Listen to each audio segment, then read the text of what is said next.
Hello everyone, welcome back to my channel. तर आजच्या ह्या व्हिडिओमध्ये आपण जो तुमचा ऑप्शनल सब्जेक्ट आहे vulnerable and disadvantage groups and criminal law, त्यातला मॉड्यूल 2 बघणार आहोत. तो सेकंड मॉड्यूल जो आहे it deals with the protection of civil rights act 1955.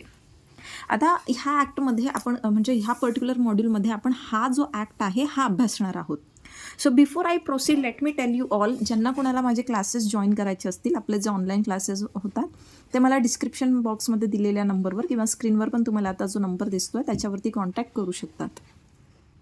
So yes, protection of civil rights act जो आहे जो 1955मध्ये इम्प्लिमेंट झाला, तर ह्या ॲक्टची मुळात गरज का पडली, की व्हॉट वॉज द हिस्ट्री काय आहे. तर बघा, आपल्या सगळ्यांना माहिती आहे की जी इंडियन सोसायटी आहे, आपली जी इंडियन सोसायटी आहे ती इंडियन सोसायटी आधी वर्णांमध्ये डिवाईड केलेली होती. It was based upon the चतुर्वर्णास. मग त्याच्यामध्ये ब्राह्मण्स, देन क्षत्रियस, वैश्यास अँड शूद्रास अशा पद्धतीने डिव्हिजन केलेलं होतं. आता मुळात हे जे डिव्हिजन होतं ना, दिस division was for what.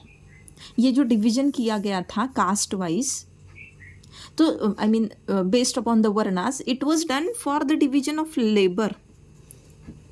But slowly what happened, की हे जे डिव्हिजन या ठिकाणी झालं कामाकरता जे केलं होतं, it actually turned out into discrimination. त्या ठिकाणी काय डिस्क्रिमिनेशन होऊ लागलं. It turned into discriminative practices. यहाँ पर भेदभाव जो है, तो भेदभाव जो है वहाँ पर होने लगा इन लोगों के साथ में who were not from the so called higher caste. And इस वजह से ये इन लोगों को जो है वहाँ पर अनटचेबल करके जो है कैटेगराइज किया गया. They were categorized as untouchables. These people were categorized as untouchables. अब इसके चलते they were not given access to public water sources. It may be ponds और the temples, the religious places और even other basic facilities जो भी है, like the travelling facilities. जो even जो टांगा घोड़ा उस टाइम पे चलता था ना, उसमें भी इन लोगों को बैठने की इजाज़त नहीं थी. Water and all, we all know what was the history. And after independence, अब इंडिपेंडेंस के बाद क्या हुआ है, obviously we have adopted our Indian constitution. We have adopted the democratic form of government. हमने डेमोक्रेटिक फॉर्म जो है government का वो अपनाया. आपण या ठिकाणी लोकशाही जी आहे, लोकशाही अंगीकारली. आता लोकशाहीची बेसिक मूल्य काय असतात, म्हणजे लोकशाही काय, it is government of the people, by the people, for the people. मग हे असं जे गव्हर्नन्स आहे जे लोकांसाठी आहे, तर मग त्या ठिकाणी काय समानता हे जे मूल्य आहे विच इज़ इक्वालिटी को बहुत ज़्यादा इम्पोर्टेंस मिल जाता है इस फॉर्म के गवर्नमेंट में. अब जब हम बात इक्वालिटी करते हैं तो ऑब्वियसली यहाँ पे इस तरीके की जो प्रॅक्टिसेस आहे, इस तरीके का जो डिस्क्रिमिनेशन है, ह्या पद्धतीचं जे कुठलं डिस्क्रिमिनेशन आहे, भेदभाव आहे, याला काही थारा नसतो, काही जागा नसते, राईट. आणि ह्या अनुषंगाने आपण आपल्या कॉन्स्टिट्यूशनमध्ये पण बघतो की फ्रॉम आर्टिकल 14 to 18, 14 ते 18 जे आर्टिकल्स आहेत, इट स्पीक्स ऑफ इक्वालिटी. इथे समानतेची मूल्य जी आहे आपल्याला बघायला भेटतात. म्हणजे हे राईट्स आपल्याला दिलेत, जस्ट नॉट मूल्य बट राईट्स आपल्याला ऑलरेडी देऊन ठेवलेत. देन वी सी याच्यामध्ये प्रिसाइजली बघायचं तर जे आर्टिकल 17 आहे, तर काय म्हणतो की अनटचेबिलिटी जी आहे ती अबॉलिश करण्यात आलेली आहे. आणि जो कोणी अनटचेबिलिटी प्रॅक्टिस करणार त्याला त्या ठिकाणी पनिशमेंटची सुद्धा तरतूद आहेत, म्हणजे तो ऑफेन्स असणार आहे. अब आर्टिकल 17 जो है, आर्टिकल 17 के under what we have done, we have abolished untouchability. हमने अनटचेबिलिटी को क्या कर दिया है, अबॉलिश किया है. साथ ही साथ जो कोई अनटचेबिलिटी प्रैक्टिस करेगा तो उसे पेनलाइज भी कर रखा है. तो अब जो भी कोई लोग यहाँ पर, अब हमने यहाँ पे प्रोहिबिट कर दिया है ना, यहाँ पर प्रोहिबिट कर दिया है अनटचेबिलिटी को. तो प्रोहिबिट बस बोलने से थोड़ी ना होगा, इसके लिए कोई लॉ होना चाहिए, राइट. ऐसा कोई लॉ कि जहाँ पर कोई भी पर्सन, कोई भी कम्युनिटी, कोई भी फैमिली इस तरीके से अगर डिस्क्रिमिनेट करती है किसी को, अनटचेबिलिटी को प्रैक्टिस करती है, उसे बढ़ावा देती है, या फिर कुछ ऐसे लोग जो है, जो पर्टिकुलर कास्ट के लोग, जो पर्टिकुलर कम्युनिटी के ग्रुप के लोग हैं, जिन्हें वहाँ पर पानी हो, बेसिक योर ड्रिंकिंग वाटर, या फिर कोई भी पब्लिक प्लेस हो, या फिर एनी रिलीजियस सेरेमनी हो, ये सारी चीज़ों से अगर रोका जाता है, तो कोई भी अगर इस तरीके की प्रैक्टिस करता है तो उन्हें जो है पीनलाइज करने के लिए, पनिश करने के लिए, देखो कॉन्स्टिट्यूशन में थोड़ी ना पनिशमेंट दिया रहेगा, कॉन्स्टिट्यूशन तो बता देगा कि हाँ ये चीज़ जो है ये बंद होगी, आप डिस्क्रिमिनेशन नहीं करेंगे। एंड तो जब कोई करता है तो उसके लिए कोई लॉ होना चाहिए कि उस लॉ के अंडर जो है आप उसे पनिश करें। एंड दॅट्स वाय आपल्याकडे हा जो ॲक्ट आहे कुठला, the protection of civil rights act of 1955 हा या ठिकाणी पारित करण्यात आला. See now I am using both the languages, I mean actually 3 languages. कोणी असं कमेंट करू नका की फक्त मराठी किंवा सिर्फ हिंदी में बात करो या सिर्फ English, because this lecture is specially being recorded for my students who have paid me and have joined my classes. So I have students from various backgrounds. That's why I need to be multilinguistic in my approach. So yes, so this was the history. Okay, I hope you all have understood. Now let's see what are the provisions of this particular act. आता याच्यावरती तुम्हाला प्रश्न काय येतो, again this is very important module from your syllabus. इस particular module पे जो है आपको हमेशा सवाल होता है, आपको ये जो protection of civil rights act है, इस पे हमेशा लॉन्ग क्वेश्चन पूछा जाता है, इधर फॉर 15 मार्क्स और 10 मार्क्स. क्वेश्चन किस पे पूछा जाता है, तो आपको अनटचेबिलिटी के ऊपर जो है यहाँ पर क्वेश्चन पूछा जाता है. Okay, now let's see what is the question given over here, कि define civil rights and discuss the object of passing the protection of civil rights act. And do you agree that penal sanction have removed disability? तो यहाँ पर एक act जो है, act का basic object क्या है वो हमें डिस्कस करना है. एंड इस एक्ट के पास होने की वजह से क्या जो एक डिसेबिलिटी है वो सोशल हो, रिलीजियस हो या अन्य तरीके की हो, क्या वो रिमूव हो पाई है या नहीं. This is the question what they have given. So we need to understand first कि व्हाट आर सिविल राइट्स. तो सिविल राइट्स जो है इसका डेफिनेशन हमें मिळता है section 2 clause A. Section 2 clause A मध्ये आपल्याला सिव्हिल राईट्सची डेफिनेशन सांगितली आहे. काय म्हटलं आहे त्यांनी की सिव्हिल राईट्स म्हणजे असे rights accruing to a person by reason of abolition of untouchability by article 17 of the constitution. त्यामुळे आपल्याला, आपण सुरुवातीला बघितलं आहे आर्टिकल 17, आता इंट्रोडक्टरी पार्टमध्ये मी तुम्हाला सांगितलं की आपल्याला आर्टिकल 17 या ठिकाणी माहीत असणं गरजेचं आहे. आर्टिकल 17 काय म्हणतो की अनटचेबिलिटी हॅज बीन अबॉलिश्ड, आणि त्या ठिकाणी जो कोणी म्हणजे अनटचेबिलिटीच्या प्रॅक्टिसला काय करण्यात आलेलं आहे, प्रोहिबिट करण्यात आलेलं आहे. सो आता सिव्हिल राईट्स यांनी कसे डिफाईन केले की असे राईट्स की अनटचेबिलिटी अबॉलिश झाल्यामुळे जे राईट्स त्या ठिकाणी लोकांना मिळाले, those are civil rights. See क्या बताया है कि सिविल राइट्स मतलब ऐसे राइट्स जो कि उस पर्सन को किस वजह से मिले हैं, अनटचेबिलिटी जो है, जो आर्टिकल 17 ने अबॉलिश कर दी, अनटचेबिलिटी अबॉलिश होने की वजह से जो राइट्स लोगों को मिले हैं वो है civil rights. Okay, clear. Now article 17 क्या कहता है कि untouchability is abolished and its practice in any form is forbidden. Yes, this is the word that they have used. कि पहले तो मतलब there are 2 types of declaration here. There are 2 declarations, understand carefully. एक बात तो first part it says कि untouchability जो है अबॉलिश कर दी है हमने, इसको ख़त्म कर दिया है, खात्मा कर दिया अभी इसका. अब देखो बोलने से तो होगा नहीं, जो लोग ऐसे थोड़ी ना मानेंगे, वो स्विच ऑन स्विच ऑफ की तरह तो है नहीं कि हाँ लोगों ने एकदम से बंद कर दिया. अब उनको आदत पड़ी हुई है कि समाज के एक तबके को हमेशा ही सप्रेस करना, उन्हें जो है डेवलपमेंट की चांसेस नहीं देना. तो लोगों में तो ये चीज़ एकदम से जाएगी नहीं, तो इसे पिनलाइज भी करना पड़ेगा. तो सेकेंड पार्ट क्या कहता है कि कोई भी उस मतलब अनटचेबिलिटी को फॉरबिडन कर दिया है. Okay, it has been forbidden. तो फॉरबिड कर दिया मतलब क्या है कि प्रोहिबिट कर दिया है, विच मीन्स कि कोई लॉ लाया है उस पर जिसमें आप उसे अनटचेबिलिटी को पेनलाइज करते हो. मग आता पुढे काय सांगितलं आहे की याकरता स्टेटने काय केलेलं आहे की हे जे लोक होते की due to this practice of untouchability, की जे सोशल एज्युकेशनल बॅकवर्डनेस आहे, it resulted due to the separation in society. आता ह्या अनटचेबिलिटीमुळे काय झालं आहे की there was social and educational backwardness among this people. बरोबर, त्या ठिकाणी हे छुवाछूत वगैरे अशा गोष्टी ज्या आहे प्रॅक्टिस केल्या जात होत्या.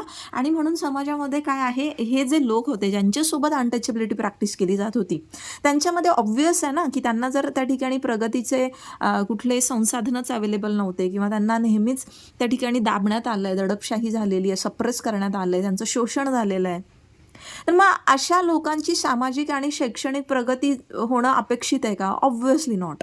So there was what this there has been created this backwardness, social and educational backwardness, due to what? This separation in the society, division यामुळे जे आहे वेरियस क्लासेसचे जे केलेले होते तिथे झाले. And we need to uplift these people. ये लोगों को हमने अपलिफ्ट करना है, यांना आपण काय करायचं आहे, त्या ठिकाणी पुढे आणायचं आहे. आणि त्याकरता स्टेट काय आहे, रिझर्वेशन सारखी पॉलिसी जी आहे ती स्टेटने अडॉप्ट केली आहे. State has adopted this policy of reservation. Okay, for what? For the upliftment of those who were not adequately represented. ठीक है, तो जो लोगों का एडिक्वेट रिप्रेजेंटेशन नहीं हुआ था सोसाइटी में, उनके लिए यहाँ पर रिजर्वेशन की पॉलिसी जो है वो अडॉप्ट की गई. Now, Article 14 of the Indian Constitution, what does it deals about? It deals with equality before law and equal protection of law. मतलब जो लाइक है they must be treated alike. म्हणजे एक सारख्या लोकांना तुम्ही एक सारखं ट्रीट करा. ओके, तो आप वहाँ पर कोई भी डिस्टिंक्शन नहीं करेंगे based on race, religion, wealth, social status, political influence.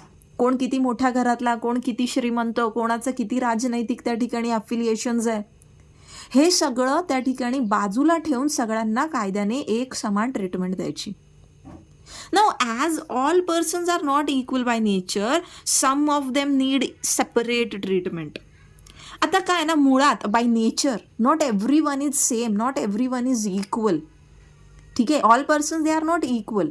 So जो लोग इक्वल नहीं है, क्या हम उन्हें फिर भी एक ही तरीके का ट्रीटमेंट दे सकते हैं? No, we need some separate treatment for these people. तो एक तरफ हम इक्वालिटी भी बोलते हैं, दूसरी तरफ सेपरेट ट्रीटमेंट की भी बात करते हैं. तो what is this actually?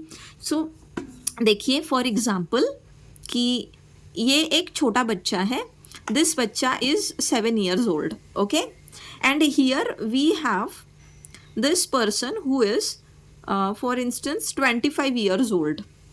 Now this 7 years old boy has committed some offense, and same offence जो है ये 25 years के पर्सन ने भी कमिट किया है.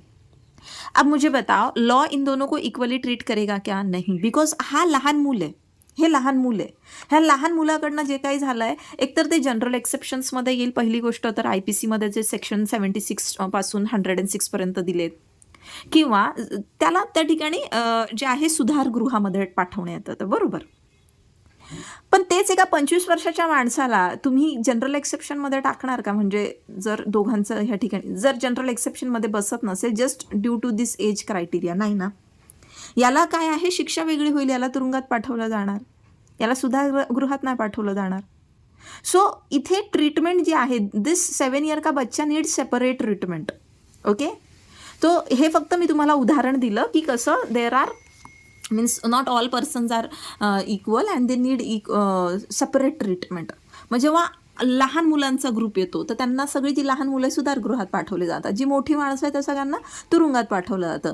त्याच पद्धतीने जो हा समाजातला एकदम जो मागासलेला वर्ग आहे, this class of people, this group of people, this community of people who is downtrodden, कि जिन्हें due to their caste, due to their status, उन्हें जो है लाइफ में अपॉर्चुनिटीज़ नहीं मिली है, तो इन्हें क्या है, सेपरेट ट्रीटमेंट देना पड़ेगा.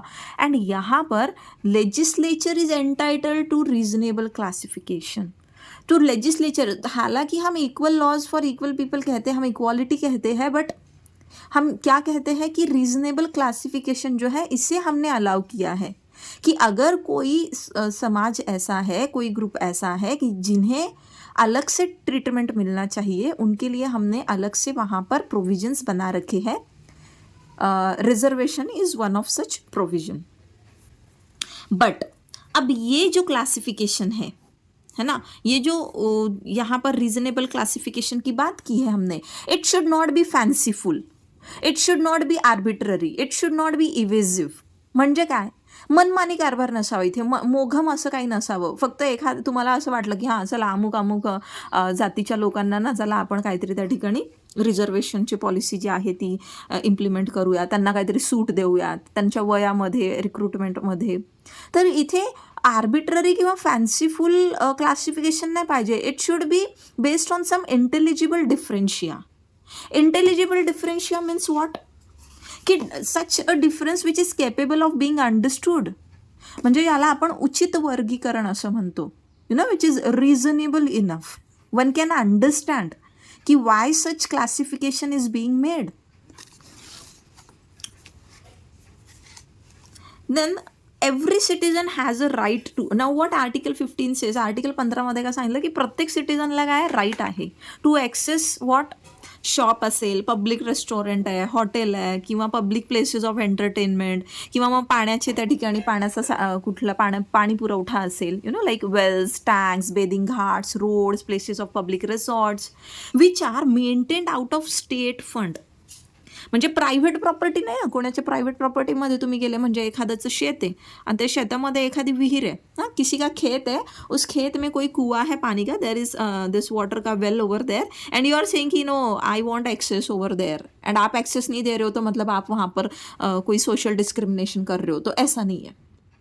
वो जो भी वेल है, जो भी प्लेस है, जो भी होटल है, what ever place it is, what ever जिसके लिए आपको ॲक्सेस चाहिए, तो वो that should be maintained out of state fund. म्हणजे स्टेट फंडमधून ती जागा, ती पर्टिक्युलर जागा जी आहे ती मेंटेन केली जात असेल. म्हणजे काय, त्या ठिकाणी public places, not someone's private property. Private प्रॉपर्टीमध्ये पण तुम्हाला ॲक्सेस मिळू शकतो, त्यासाठी वेगळे प्रोव्हिजन्स आहे जे आपण आता पुढे बघूच. Now the object of this act is to describe punishment. आता what is the very object of this act? कि punishment जो है वहाँ पर describe करना, to prescribe some punishment for what? For preaching end practice of untouchability. जो भी कोई वहाँ पर अनटचेबिलिटी प्रैक्टिस करता है या प्रीच करता है, यानी बढ़ावा देता है, या खुद अनटचेबिलिटी जो है प्रैक्टिस कर रहा है, ऐसे पर्सन को, ऐसे लोगों को वहाँ पर पनिशमेंट जो है वो प्रिस्क्राइब करना. ठीक आहे, तर हा उद्दिष्ट आहे ह्या पर्टिक्युलर ॲक्टचा. नाव ह्या ॲक्टचं उद्दिष्टच काय, की सगळ्यांना इक्वल स्टेटस जे आहे ते दिलं गेलं पाहिजे. जे कोणी इंडियन आहेत, आपले पीपल ऑफ इंडिया, जे भारतीय नागरिक आहेत, त्यांना इररेस्पेक्टिव्ह ऑफ देअर कास्ट, जात पात, धर्म, पंथ, त्यानंतर प्लेस ऑफ बर्थ, भाषा वगैरे, ह्या सगळ्यांचा काही एक त्या ठिकाणी म्हणजे संबंध न लावता, कुठल्याही ह्या बेसिसवरती डिस्क्रिमिनेशन न करता त्यांना इक्वल स्टेटस जे आहे ते त्या ठिकाणी देण्यात यावं. आणि सगळ्या प्रकारच्या अशा काही ज्या इल प्रॅक्टिसेस आहे त्यांना इरॅडिकेट करणं. इरॅडिकेट करणं म्हणजे काय, रिमूव्ह करणं. To eradicate all sorts of discrimination. ठीक आहे, कशा संदर्भात, अनटचेबिलिटी, की जे कोणी अनटचेबिलिटी प्रॅक्टिस करते ना, प्रीच करते. मग आता ह्याच्यामध्ये जो आता this was just the introductory part. Okay, now की एक सिव्हिल राईट्स म्हणजे काय आणि हा ॲक्टचा उद्दिष्ट काय आहे, and why do we have this particular act. आता इथे रिलिजियस डिसेबिलिटी आणि सोशल डिसेबिलिटी असे दोन प्रकार आपल्याला बघायला भेटतात. नाव सेक्शन 3 जो आहे हा ॲक्टचा, हा आपल्याला रिलिजियस डिसेबिलिटी सांगतो. म्हणजे काय, आता याच्यात दिलेलं की पनिशमेंट फॉर एन्फोर्सिंग रिलिजियस डिसेबिलिटी. जो कोणी व्यक्ती रिलिजियस डिसेबिलिटी एन्फोर्स करतो त्याला काय पनिशमेंट ह्या ॲक्टने दिली आहे. ठीक है, इस एक्ट के अंडर हु एवर, मतलब पनिशमेंट बताया गया है किस चीज़ के लिए, कि जो कोई रिलीजियस डिसेबिलिटी जो है उसे एनफोर्स करता है. अब रिलीजियस डिसेबिलिटी है क्या, तो religious disability means who ever on the ground of untouchability, जो कोणी अनटचेबिलिटीच्या ग्राउंडवर दुसऱ्या एखाद्या पर्सनला प्रिव्हेंट करतो, कशापासून, from entering any place of public worship. मतलब कोई भी इंसान दूसरे इंसान को अनटचेबिलिटी के ग्राउंड पर उसे प्रिवेंट कर रहा है, किस चीज़ से रोक रहा है उसे, कोई भी पब्लिक वर्शिप वाली जो जगह है वहाँ पर जाने से। ऐसी जगह जो सबके लिए, बाकी सबके लिए ओपन है, जो सेम रिलीजन के लोग हैं उन सबके लिए तो ओपन है, बट उस बंदे को आप अनटचेबिलिटी के ग्राउंड पर नहीं जाने दे रहे हो। ठीक है, तो अब देखो यहाँ पर ज़रूरी नहीं है कि ये जो प्लेस है, ये प्लेस ऑफ पब्लिक वर्शिप जो कहा है, ये जो है स्टेट फंड से ही मॅनेज की गई हो, ये प्रायव्हेट भी हो सकता है। ओके, लोक बरेचशी लोक अशी प्रायव्हेट मंदिरं पण बांधतात ना आपल्या जागेमध्ये, तो ये प्राइवेट भी हो सकता है। पर कैसा, मतलब मान लो अब ये एक जगह है, ये प्राइवेट प्लॉट है किसी का, मान लो अब इस पे एक मंदिर बांधा है, ठीक है, दिस इज द टेम्पल। अब ये टेम्पल ना बाकी सबके लिए खुला है, जो भी जितने हिंदू लोग हैं उस पर्टिकुलर रिलीजन के, बाकी सबके लिए खुला है। बट यहाँ पर आप किसी, इस बंदे को मान लो ये ऐसे कास्ट से, ऐसे कम्युनिटी से बिलोंग करता है कि जिनके साथ पहले अनटचेबिलिटी प्रैक्टिस होती थी, तो बस आप सबको अलाउ कर रहे हो, जबकि ये एक्चुअली आपके प्राइवेट प्रॉपर्टी में है, बस आपने इस बंदे को नहीं अलाउ किया on the grounds of untouchability. फक्त आणि फक्त हा माणूस जो आहे, ही व्यक्ती जी आहे ती अनटचेबल आहे असं तुम्ही म्हणता, आणि त्यामुळे त्याला तुम्ही प्रवेश देत नाहीये। तुमच्या जागेवर इतर सगळ्यांना ॲक्सेस आहे, पण फक्त तुम्ही याला अलाउ नाही केलं, then that will be included in religious disability। मग आपण म्हणू त्या ठिकाणी what you have enforced religious disability। ठीक आहे, then from worshipping or offering prayers or performing any religious service in any place of public worship or bathing in or using the waters of any sacred tank, well, spring or water, river, course, lake वगैरे वगैरे, घाट, असं सगळं काही।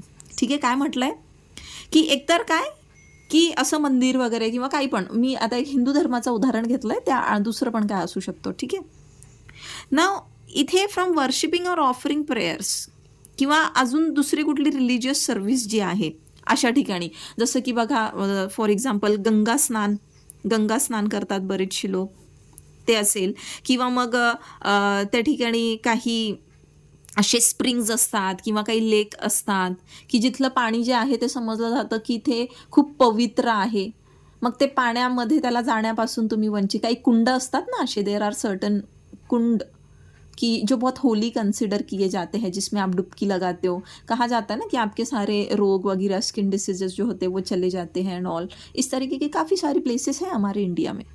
तो आप उसको untouchability के basis पे अगर ऐसे कोई मतलब जो बेदिंग का एरिया है वहाँ पर बेद नहीं करने फॉर रिलीजियस पर्पस, हाँ मतलब ऐसे जो घाट वगैरह है यहाँ पर आप उसे नहीं जाने दे रहे हो, या फिर पानी वहाँ का नहीं यूज़ करने दे रहे हो, जिसे आप sacred tank, now this is not ordinary water, जिसे सॅक्रेड कहा गया है, म्हणजे पवित्र असं जे तीर्थ आपण ज्याला म्हणतो असं काही आहे, ते त्याला नाही तुम्ही ॲक्सेस करू देते, तो then also what you have done, आपने रिलीजियस डिसेबिलिटी जो है वो एनफोर्स की है, and for this punishment has been prescribed. Now what is the punishment? So whoever, जो भी कोई बंदा इस तरीके से रिलीजियस डिसेबिलिटी जो है वो एन्फोर्स करता है, मग त्याला सजा किती आहे, तर त्याला आहे तुरुंगवास, इम्प्रिझनमेंट। किती? 1 महिन्यापेक्षा कमी नाही आणि 6 महिन्यापेक्षा जास्त नाही, not less than 1 month and not more than 6 months, and also fine, end also fine बोला है, नॉट और, तो फाइन भी होगा ही होगा पक्का। कितना? Not less than 100 rupees and not more than 500 rupees। ठीक आहे, म्हणजे तुरुंगवास किती? मिनिमम 1 month आणि मॅक्झिमम 6 month, आणि फाईन किती आहे बरं? तर फाईन जो आहे मिनिमम 100 rupees आणि मॅक्झिमम 500 rupees। मग आता हे जे आपलं रिलीजियस डिसेबिलिटी आहे, आपण सेक्शन 3 मध्ये we are seeing religious disability, section 4 मध्ये we are having social disability. Okay, तो सेक्शन 3 एंड सेक्शन 4 के पर्पस के लिए जो भी लोग who are professing Buddhism, Sikhism या फिर जैनिज़्म, या फिर जो भी वीराशैवाज है, लिंगायत्स है, आदिवासीज है, जो ब्राह्मो समाज के, प्रार्थना समाज के, आर्य समाज के फॉलोअर्स है, जो स्वामीनारायण संप्रदाय के फॉलोअर है, इन लोगों को भी हिंदू माना जाएगा। मतलब अगर आप किसी बुद्धिस्ट पर्सन को किसी मंदिर में जाने से अगर रोक रहे हो, मतलब you are enforcing religious disability and you shall be entitled for this punishment, okay, under this particular act. Now after this let us understand what do you mean by social disability. आता social disability काय बरं. अब social disability देखो, religious जैसे नाम में ही था कि रिलीजियस प्रैक्टिसेस जो है उससे कनेक्टेड था ये सब, है ना. तो अभी सोशल डिसेबिलिटी क्या होगा.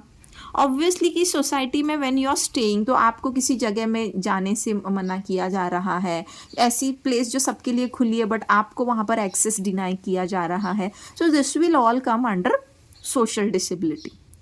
Now see what section 4 says, whoever on the ground of untouchability. ये बहुत इंपॉर्टेंट है, on the ground of untouchability. ये नहीं कि अगर मान लो वो जो बंदा है he has been proclaimed as an offender, तो वो प्रोक्लेम्ड ऑफेंडर है तो आप थोड़ी ना उसे आपके होटल में रहने देंगे, या फिर जो भी मान लो कोई मूवी हॉल है उससे थोड़ी ना वहाँ पर एंट्री दी जाएगी.